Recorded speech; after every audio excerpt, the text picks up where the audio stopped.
Hello everyone, welcome back to another video.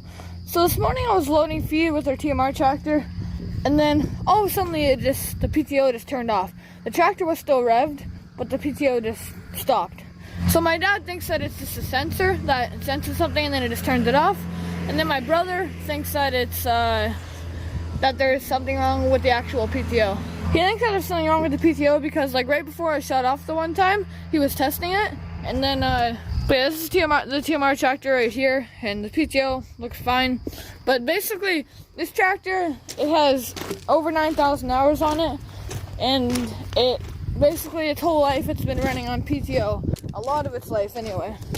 So maybe it wore something out, I'm not sure, but right now we have the new T6 165 on the TMR.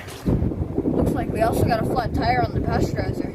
Alright, it's the next day, and I'm gonna try and put some collars on cows. So how we do it, we put some pellets in a pail, and then we go and dump those on the feed, and then all the cows really like pellets, so they all come, and then we flick the self-locking head gates, and then it locks them all there, and then I can just bring a whole bunch of collars over there, and then put collars on all of them. Put the collars and the pellets in a wheelbarrow. Alright, so I'm in the new barn. I got my pellets, got the collars, and I also got a notepad and a pen as well to write down the numbers of the collars and the cows. But how the self-locking works, so basically I'm going to feed them pellets, and then they're all going to like pellets because pellets taste good to cows. And then you just do this, you push it up, down here. Oh, it's kind of difficult to do with one hand. There we go. Push it up like that, and then you have to turn it around like this. Like that. And then you have to pull this up, the spring there, and lock it in like that. So then when the cow goes in here, she pushes this over, then it hits these things right there, and then it locks them in. But and then if it's flipped over the other way, if it's flipped over like that, which is how it usually is, then when the cow goes in here, pushes this over, it doesn't do anything with those. But if it's upside down, and then it makes them go like that, and then it locks them in. Sometimes we put the collars on while the cows are in the parlor, but I don't know, I guess I just decided to do it during the day instead. What I'm going to do, I'm going to feed them a little bit of pellets, and then they're all going to go in there, and then I'll flip this thing around, and then I'll leave for around 15 minutes or so, give the cows time to go in, and then I'll come back, and then I'll start putting collars on. I got them locked now, and then I put pellets down there. I only made it to around there. I got that whole side fed, and then I only made it to around there. But I don't have very many collars anyway, so I won't be able to put them on all the cows. But yeah, you can see that the cows, they absolutely love the pellets. They go crazy over them. But yeah, now I just have to give them time to lock in, and then I'll come back in 15 minutes. Alright, it's been 15 minutes, and basically a lot of the cows are in here. So now, if I try and chase her out, and they can't really get out. So, and then I'm just gonna, basically what I do, grab a collar, look at the number, it's a 7-digit number, then I write it down on there, and then I put it on the cow, grab the cow's number, and then I write that across from the collar number on the notepad.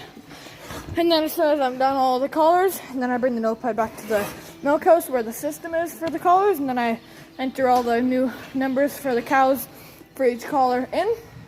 And then yeah, that's basically it.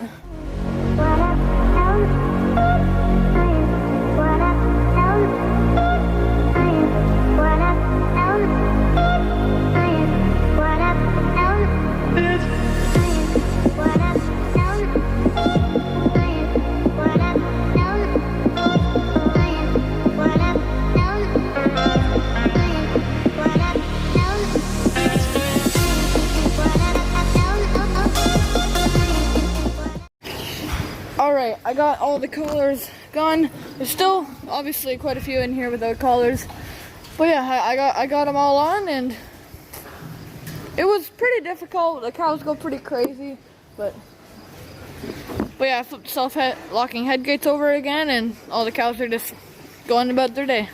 Now I have to put all the numbers from here and there.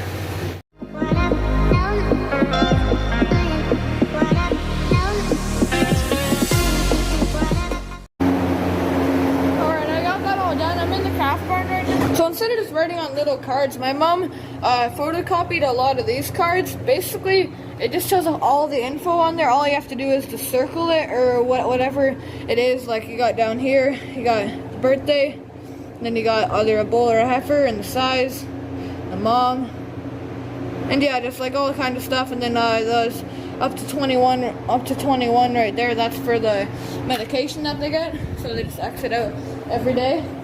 So what I was thinking of doing, I'm not exactly sure yet, but if I put so in the pasteurizer, it has 3 settings that we usually use for giving them milk. It has 1.5, 2.5, 3.5, and then it also has 6 liters and 11 liters, but we don't use those ones. But yeah, I was thinking if I add on there those ones, and then we can slowly wean them off instead of having to split them off in there and wean them off right away, because if you do that, first of all, it isn't as good for them, and secondly, the next day they're yelling like crazy because they want milk. But yeah, I'm not sure exactly how long it's supposed to be until you wean them off either. Yeah, like this is what the things should look like. So like you just circle which one it is. Looks like it's medium. Yeah, it's birthday, July 29, 2021. It's mother 1641, and then yeah, just all the info up there, and then there's a whole bunch of medicine things there too. But yeah, I think it's a lot better than the other cards that we used to use, which are these ones. And then what we did with these ones, we peeled off the wraparound of the little medicine bottles and then stuck it on there to show that they have been medicated. Also, we're really trying hard to keep the fly population down, but yeah, there's a lot of flies. They have fly stickies as well. I have to roll them up every now and then. Also, in one of my other videos titled "The TMR Tractor Caught on Fire," I mentioned that we're going to be expanding onto the new barn, and maybe you're wondering why we haven't started on that yet. And basically the reason is because we had 2 choices: either expand onto the new barn or buy another farm with like 70 workable acres and a house and all that. And we chose to buy the farm. So yeah, that's why we haven't really done anything with that recently. Also, it looks like the T5 is hooked onto the TMR, and yeah, that's pretty heavy for this little tractor. I'm not sure if they're actually gonna try and feed with it, but that's quite a bit of weight for a little tractor like this. Because the TMR tractor is broken, and then the other 165 is going cutting hay right now. So, also update on the fields around the house here. This one has a lot of weeds in it. I'm not sure if we're gonna spray it or something because you can't really combine that. But yeah, the corn's doing really good actually, so that's good. And we're thinking about hopefully having, not sure how much it was, around 150 or 200 acres of corn to sell. All this is gonna come off as silage. And then also we cut the field behind the house over there. That was hay. We cut that last week, and we got quite a bit off of that. We put it in the silo as haylage, and it's actually really nice too. But the thing is, we kind of missed a lot because we probably missed like a acre altogether, because, well, on the small disc mower, to put it up or down, it doesn't actually go up or down, it just slants side to side. So we seen that the back was going up because it was slanting like this, so I thought that it was going up. So we did that, and then it was down all the way.